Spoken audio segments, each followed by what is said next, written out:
Hey there, Blockhead traders. Here at Blockhead Traders, I must inform you that we are not financial professionals. Nothing we say should be considered financial advice. We offer our own thoughts and opinions to you, the viewer. We expect you to take these opinions, form your own financial conclusions, and make your own financial decisions. Today is Wednesday, June 26, 2024, and this is Blockhead Traders Weekly. In this week's episode, it's just myself, Sprocket888, and I am going to take a look at what I'm calling the Chips and Ship episode. So this week, I played two earnings that I want to cover in this week's show, one on FedEx, a shipping company, and another one on Micron, a chip company. But before I hop to that, I want to give a shout out to our Discord, link in the description below. You can hop in there. You can say hello to myself, Viper, some of the other Blockhead traders. Love to hear what you're trading. Love to hear what type of content you want to hear about. Also, you'll find a link below to fedigang.com/sprocket888, where I post each and every one of my equity trades, the good, the bad, and the ugly. Last, this is available in an audio-only format wherever you get your podcasts. So find us there, and if you can't, let us know and we will get it there. But let's hop to this week's content. So earnings, shipping, and chipping. So this week, there isn't a lot of earnings going on. This is really the tail end of the earnings season. And don't worry, there's never long before the next season kicks off. I believe it's about 2 or 3 weeks. And the big banks will come in and kick off the next quarter's earnings season. And then that will be dispersed for a few month and a half or so. And then we'll wait a little bit and another one will kick off. And then we'll keep repeating this cycle. But I always keep my eye out for upcoming potential earnings trades, and that's really a binary event where a lot of price action really becomes accelerated very, very, very quickly, almost overnight, really, from the earnings announcement to when the market opens back up. And I typically look at this maybe towards a Thursday or Friday, the week before, to see, hey, who's reporting earnings next week? And of those reporting earnings, do any of them really have that extended volatility? So if you've watched many episodes on this channel, you will find that I love to sell that volatility, and looking for that when it's overextended is usually the types that I like to jump into, because those are going to have the high probability of where that volatility is going to exceed the actual underlying or the actual realized volatility, as it's usually overstated. Much with everything, people always kind of get worried up about a lot of things that don't necessarily always come to fruition. And that's really where I'm selling that premium, looking for that volatility contraction. As that volatility drops off violently after an earnings announcement, the price falls very fast, and that's where I like to buy them back to close. And in this past week, I looked ahead and there was FedEx, there was Micron, and there was Nike. So I actually played all of those, but the only two that have actually reported so far this week are FedEx and Micron. And those are the two that I want to talk about in this week's episode. So the first one that I wanted to play, actually all three of these were greater than 90% historical volatility. What that means is that's not the spot volatility. That's like if you look past over the past year, how much percent of the time have they been below the volatility that they're at right now? And then how much of the inverse of that would be how much they've been above that. And so I really like to see things in the 70 and 80% range of historical volatility, because that means 70 or 80% of the time, volatility has been less than where it is today. So that usually is a good sign that volatility is on the historical high end of the scale. And then as you come into earnings, you're really looking for that uncertainty to kind of pop that volatility. And so I like to look historically to see if we get a nice volatility contraction after the earnings. So the first one, all the three of these were above 90%. In fact, I think some of them might have been almost 100%. But FedEx is really the first one that came up. And of the three, this is the one that I liked the least. But there wasn't a lot of options to trade for this particular upcoming week of earnings. There was only three of them that really fit the bill. And FedEx wasn't really that bad off or that far, and it hit a lot of the data points. So I did enter it. And I'll show you on the chart what I was thinking and where we're at so far. But leading up to it, kind of by the numbers, FedEx was trading at around $255 a share when I opened this earnings trade on Monday. Now, typically I like to wait until the day of earnings or the day before earnings, depending on whether it's before or after the bell, putting the trade on right as the last trading day before the earnings announcement. This week I did this a little bit differently, and I put most of the trades on Monday. All three actually I put on Monday. The reason for that is I've kind of been noticing, and I don't have a lot of concrete data to plot this out, but the difference in premium that I collect doesn't really seem to go kind of up or down, waiting that, for that later entry. If anything, the premium kind of contracts a little bit through that theta decay. And as long as volatility is not increasing, then you're kind of losing out on potentially a little bit. So I've been experimenting and opening up these earnings trades earlier in the week of earnings, but before that last trading day before the earnings. And that's all three of these were open on Monday. FedEx actually reported Tuesday after the bell. So, like I said, it was $255 was the underlying when I opened it.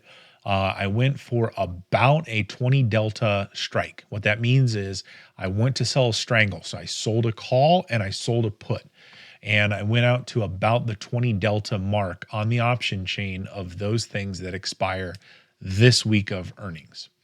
And where that got me on the strikes was 240 on the low side, 240 put, and a 280 call. This basically says, hey, FedEx is going to report earnings, and by the end of the week, we're going to stay below 280, but we're going to stay above 240. And I'll show you what that looks like graphically in a minute. But I collected $4.82 on one contract, only did one contract. This was a pretty big underlying, trading at $250. So, 100 shares of that represents a pretty big amount of notional value. And so I wasn't really comfortable doing any more than one contract for the position sizing that I like to do. So that was about 4.7K in buying power that I had to pony up for the selling of those contracts. And that gives me, best case scenario, about a 10% return on capital if you consider $482 premium that I collected. Divide that by the buying power, that's the return on the capital that is tied up, best case. Remember, what I'm really looking for is about a 50% return on that capital, and I'm going to close out the position. So in earnings trades, if you don't move, you pretty much hit about 90% right out of the gate. If you're going to challenge one of the strikes, that's really going to start eating into some of the profit potential that you have. And so you might not get that real big, 80% return overnight. Might take a little bit longer. All right, so we're going to go to what I like to call the Flappy Bird chart. And this is going to show you my strike prices on a time axis. And it's going to show you the price of where the underlying is. Now, I changed this to 4-hour candles. So each of these candles is a 4-hour window. I did that because we're talking about really, really, really short time frames where this trade is active. So beginning of this red box here, this is when I open the trade, and the end of this red box is when the options expire. So that's this Friday, and you can see we're only talking about 5 days, so there's not a lot of time in here. Right here is where you can see is around $255. On Monday, when I opened this trade, this big green candle was the earnings after the bell on Tuesday. And then when the market opened on Tuesday, you can see that was basically the trading day here. And it continued to kind of go up in that trading day. And we are now after hours. And we're starting to get kind of a red candle here, but you can see I am very much in this red box. This is not your ideal Flappy Bird chart. This means I have breached my call strike. This option on the call side is in the money. This is not the ideal state when I enter earnings. So I am basically losing money at this point. So what I want to see is you want to see, staying below or in between these red boxes to really stay out of the money. When you start going in the red boxes, I do run the risk of early assignment. Because this is on the call side, I will basically be short FedEx shares here. So this actually was a potential about $300. And I'm going to zoom out here. I'm going to show you some price action, or at least some chart reading that I was doing when I looked at this. But I was kind of worried that the top end of this move might actually be higher than what the options were kind of indicating. And the reason is because I go back to that statement of earnings is a binary event where is a price action accelerant. And so I'm going to zoom out here a little bit, and you can see that there's this other really big candle. This happened back in March of 24, so just a few months ago, where we kind of have this run up, this huge gap up from a candle, and we stopped just shy of the 300 mark, hit some resistance, and we kind of fell off from there. And even before that, we also had a mark here around 285, was a previous high before that, and that was back in December of 23. And so when I'm looking at some price action here, this is what's going through my brain. And I thought, okay, so if we got some price accelerant and we started actually seeing a reversal down here, because if you look at this shorter time frame, you got this peak and you failed, you got this peak again and you failed, but you didn't lose this previous low, right? You kind of held it and then you kind of came back up. And then right here, just before the earnings, at the beginning of this week, you started to gain this level here of the 250. And so potentially here, this is the beginning of a reversal in FedEx. So remember, price action as an accelerant says, okay, well, your next stop is, okay, what's the last level that you kind of reached to, or what's the last level that you were falling off from? And I'm not real good at drawing all of these things, and so I kind of look at basically the previous high here, and that draws me up to this 299, 300 mark. If I zoom out, there's another one here that okay, maybe you got a 285. So these are two possible reaction points for that price action in my brain as we kind of come back up is, okay, we might make it up to the 285 and start stalling or sputtering and doing something at that level. Or, another potential level is this 300, which was a rejection previously from a massive spike. And so those are going through my brain. I would have loved to probably put this on the 300 end, but that was really dropping down to like an 8 delta or a 10 delta. And that was just too low of a delta for me. Whereas the flip side, if I took that 20 delta, which happened to be 285, it's a little bit closer or a little bit higher probability of being in the money. I mean, albeit, you still have an 80% chance at that point to stay below that mark. But it gives you a little bit of management choices. And we'll see as this week unfolds where that might get. As if the theta comes off, if we don't get that pullback out of this box as we approach the end of the week, I could potentially roll that call forward to collect more premium on it. If I think that we're going to get this retracement below this 280 strike that I have, and we'll see how some of that plays out. On the bottom side, which is where my 240 was, I didn't feel too bad about 240 because, again, go back here. You had this high, this previous high before this earnings are at your 300, and let's go look at the previous low. Well, a previous low that kind of made this previous high came off of this 235 level. So again, 240, is that really that far from that 235 level? That 235 level is where I would be looking to see some sort of reaction, as this was the previous low that was met prior to gaining that previous high.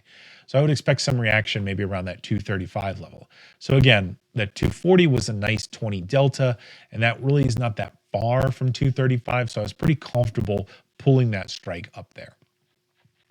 And as you can see, I'm really sitting in the money. This is not ideal. I did collect, $4.82. So my break even is technically $4.82 above 280. So 284.82 is my break even. We are above my break even, so I am red on the trade at the moment. But I'm kind of willing to see if we end up getting a rejection here, similar to we did at this 299. Now, if we pass 300, this is going to be a sign that this is hey, it's probably time to get out, because that means we're going to start gaining. If we come back and test it and then, gain off of that test, then we're likely heading higher. And I'm not sure I'm going to stick around for that being in the money. But so far, we have not broken through. We came up and touched 298.77 after hours during the earnings. And we kind of gained a little bit here, but the last candle after hours today was a little bit red. We'll see how this unfolds, but this is where I'm sitting at when it comes to FedEx. So next trade that I looked at was Micron. Now, Micron is a semiconductor company. They make chipsets that go into all kinds of different compute. They are getting pulled along by the AI boom that is out there. This one, I believe, was actually at 100% historical volatility. And I put greater than 90 because they were all greater than 90, but this one was really big. This one also happened to have about 180% spot volatility. I really, really, really like this play because not only is your spot volatility high, your underlying price was about 140 a share. So you got a very chunky value there. When you couple that with almost a 200% volatility going into earnings, you really, really will start seeing some premium. And sure enough, if I stuck here with those 20 deltas, so that 20 delta really put me in a pretty good position on the put side and the call side. So you can see down here that 20 delta strike was about 125 on the put side and 165 on the call side. So nice wide range. I got each of those for $5.40. Because this is a smaller underlying, trading at about 140 at the time I opened it, I was comfortable with taking two of these contracts. So at 540 a contract, that is a total collection of 1080 on premium. Now, the buying power of this consumed about 5,000. However, that return on capital would be 1080 divided by 5,000, or roughly 22% would be the ideal return on capital when it comes to Micron. So very similar to the previous chart. Let's go to the Flappy Bird chart of Micron. And I will zoom in here a little bit to show you. This is on the 4-hour when I opened it. And you can see earnings were actually after the bell today. So the market has not been open yet for Micron earnings. We basically kind of fell off. I don't know if they were really good or bad, but the investors weren't happy with whatever they were because there was a pretty big sell-off, although it kind of wicked down, but it started to come up a little bit.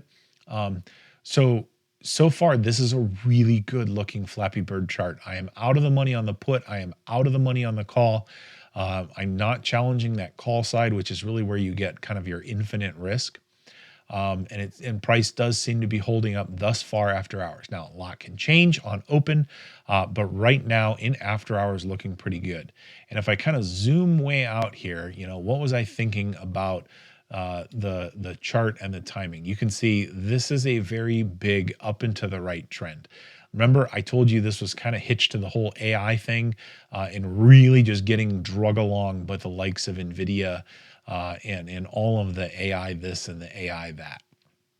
So this is important because one of the things that I was kind of comfortable on is the fact that, we got a little bit of a pullback from up here. And so I thought, okay, look, even if earnings come out and they're good, I was highly speculating that we're going to pause or react a little bit on this previous high, which is also an all-time high of Micron, or at least an all-time high for as far back on the chart that I looked at. I didn't really go back all the way to see where it was. And so really here we're looking at 158 mark. So I was pretty comfortable on this trade with a 165, knowing that this is already kind of at the upper end of where it has been. And then it really came down to, well, what do you think on the lower end? And so if we look back here, I can see this big cluster, we got a nice gain. And then up in here, which was probably around the 130 mark, was kind of hanging out and kind of didn't gain this yet. kind of fell off and then started taking another charge at it. Then again, we got a little bit of a pause here at this 130 mark, eventually gaining it, testing it, and then off again up to the 160. So I really felt pretty strong of coming back and getting a reaction of some kind around that 130 mark, as it was kind of resistance here again, then eventually gained it and was support. So in my brain, the probability of a reaction around here was highly probable. And because we're kind of coming at it from the top side, if we ended up pausing there, in my brain, the first likely thing would be that is going to be support, or an area of support before it fails. And we'll see how the market opens. After hours, sure enough, this thing wicked down to about 130. So it's kind of in that support range. And if you zoom in, you can kind of see that 130 was the wick down. The candle ended up closing above that wick. So on a more zoomed in, you'll see a couple of green candles there. How is this thing going to open? Not a clue. But that is why I was pretty comfortable in that price action. Remember, again, earnings announcement are a very binary event. Binary events tend to be very big accelerants for price action. Kind of fast forwarding. So normally your price action to cover a level gain or a movement from one level to another, or a rejection or a test, might take days or weeks to kind of get there. When you get that binary event, think of it like compressing that time scale. And maybe you're going to get the same movement that might normally take 2 weeks in a day. And so that's why I like to trade these. You kind of mark your things, and that overnight volatility deflation, that binary event, really drives that rapid price action response. And so Micron is sitting pretty okay from my standpoint, at least now. We're going to see how it opens. We'll see how the rest of this week pans out. If there's any management that I need to take on the FedEx, which is in the money and actually a red trade right now. Should Micron stay where it is, it likely will hit my profit targets tomorrow on open or shortly thereafter. I will close that out. I will book my profits. And then if it happens to turn south pre-market or right on open and really drop off, then I'm going to be challenging that put side. I probably will not close it at that point. I will probably look to hold on to see if we get a reaction later in the week. Otherwise, I very likely will be rolling the put if we end up breaking the put and kind of declining further. I'll roll to collect more premium. We'll really see how that kind of pans out as the week goes. All right, before I close it out, this is recorded a little bit later in the week, so I wanted to let you know how the two trades that I talked about earlier in this episode panned out and how they're going. So the first up is FedEx, and FedEx is the one that I was a little bit not sure of. It was there. I thought it was going well. It kind of breached in the earlier recording after earnings, and it hasn't really gotten much better yet. In fact, it's gotten a little bit worse. But I'm still having it hang on there. And so you can see right here, the day after earnings is where I recorded this. We had this big spike up, kind of crushed through the bottom part of this red box. This is my strike, 280 strike. Now, if we zoom out just a little bit, really, it looks like we're actually gaining past the previous high, and that's going to be a really bad thing for me. If they end up gaining, but I wouldn't say it really went above and then tested much yet. It's still kind of feeling this out at the 300 level. So I think that's a little bit of a good thing for me. Probably the not so good thing is the 285, which I remember was the other level that I'd kind of looked at to catch it, is still above my strike. So even if we fail here, if we kind of switched over to more of a bullish trend, it's possible that we would come back to like a 285 level and then bounce back up again to try again to surpass the 300 should we not gain it here. If we really gain the 300 here, and then I'm probably looking really, really, really bad in the FedEx trade. But I went ahead and tried to keep the dream alive just to see how this thing kind of pans out. instead of, packing up my bags and going home with the loss. So I rolled this thing forward, and the only reason I really rolled it forward was I still could collect a pretty decent credit. Not amazing, but I collected about $1.50, so another $150 to push this out to the monthly expiration of July 19th. So that's why you see this red box now extend. Now the put expired absolutely worthless, so it's done. I don't have any bottom side down here anymore. So really all I'm really looking for is for this to come back below here. Should I get early assigned, which is possible, I'll get these shares called away that I don't have, so I'll end up being short 100 shares of FedEx at the 280 level. So I threw in this dashed line at 286.32, and this line here is my break-even line. So if you add all the premium that I collected, this is where my break-even point is. So if I'm able to close this thing out, if it ever were to fall back to this line, I likely would be able to close this out for a scratch. If we go ahead and drop below here, this is where I would go ahead and pick up profit. But right now I am solidly in the red with FedEx.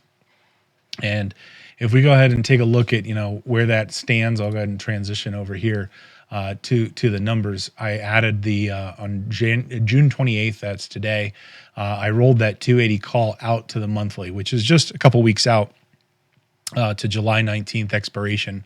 But because I am so deep in the money, I was absolutely only able to collect $1.50 on that roll, which is still pretty good considering how deep in the money I actually was. So we'll just see how that pans out. Dividends have already kind of passed the ex-dividend date, so I don't really have that kind of threat on early assignment on a short call that's deep in the money yet. I mean, there always is a threat of early assignment once the premium's gone, but that's really where FedEx is kind of sitting right now for me and my play. Now, the other one that we showed in this episode was Micron, and Micron is one that went just beautifully for me. So if we take a look at the Micron chart, this is where earnings were here on June 26th. This is, remember, when I actually did the recording, earnings had just happened, but we hadn't had the market open yet. So I wasn't really sure, where it was going to open and what was going to happen. We opened up right here on this candle, which was, really solid, just above where it kind of dropped off to around the 132, 133 mark. Volatility was absolutely crushed in this. I mean, just textbook crushed. So if you remember, I sold this strangle here for about $5.40. So I was able to close the strangle on open the following day. Actually, it wasn't on open. It was probably around lunchtime that day. So around noon, I was able to close that out for 7 cents. So that is the volatility crush. $5.40 the day before, 7 cents the day after. And I had 2 of those strikes. So if we go ahead and we look over at what that looks like from the standpoint of the chart that I had showed as far as profit when I made the trades and what they look like, you can see right here, I originally sold at $5.40. I sold 2 of those. I collected $1,080. It was consuming about $5,000 in buying power, and I closed it out for $14, 2 of them at 7 cents each, so $7 a piece. That gave me a total pocketed $1,066 on that 5K of buying power, and that was a 21% return, 21.3%. And of note, I should have called out on the previous FedEx. If you remember on the previous slide, my buying power on FedEx was about 4.7K when I entered. Because I am now deep in the money on the call side, the risk for the broker and myself has dramatically increased, and the margin has dramatically expanded. And now I actually am consuming 8K of buying power to hold this 280 call in the July expiration. Now that will drop off substantially if the price comes down, but it will also grow relatively linearly from here, moving up. So this is a big negative as well on that FedEx that I didn't get to call out explicitly earlier. But that is one thing, one of the reasons I don't deploy 100% of my capital is because you can get into situations where you have drawdowns on your account. Sometimes this go below your put, they go above your call, and that margin expands, that buying power expands, and you have to have that buying power in reserve on your account. So that is something that I do keep free in my account to kind of absorb these temporary expansion and contractions. If you don't, basically your broker will give you a margin call, and you'll either need to deposit money or they will liquidate your positions with prejudice. So they'll just kind of look through, and it doesn't matter where they're at, they'll just liquidate the ones that they think are the most risky. So that brings us to the end of this week's episode, taking a look at ships and dips. So FedEx and Micron, I guess it's a flip of the coin when it comes to earnings. That is statistically how a lot of my earnings trades go out, as far as whether or not they are winners the following day or not. It almost is a 50-50 shot. Sometimes they're winners right on the next day. Sometimes you got to roll them and do a little bit of management on the trade before you can eventually cash them in at winners. So I stick with my probabilities. I'm going to go ahead and roll. Like I said, not really liking the FedEx thing. If we really start gaining off the 300, I'm going to have to close it out for a loss because when you go up on the call side like that, there really is no limit to the losses that you can get, because stocks can go to infinity theoretically. That's just, type of trades that I have. I'll be looking for additional earnings, although I think they're pretty much all winding down for the quarter. I believe in about 2 or 3 weeks, the big banks will come in, kicking off the next round of earnings. And so I expect a lot more volatility coming into the play there. And I'll keep an eye a week before all of those trading days to see what earnings are coming up that I'm going to throw some capital at in this kind of fishing, hey, let's throw it out there and see what we can pull in overnight. So good luck out there, whatever your trading style is. Hopefully you're finding the things you like to trade and the market's treating you well, and you're able to stick to your strategy. And hopefully your strategy is in the probability range of providing you profits. So good luck out there. And remember, think outside the block.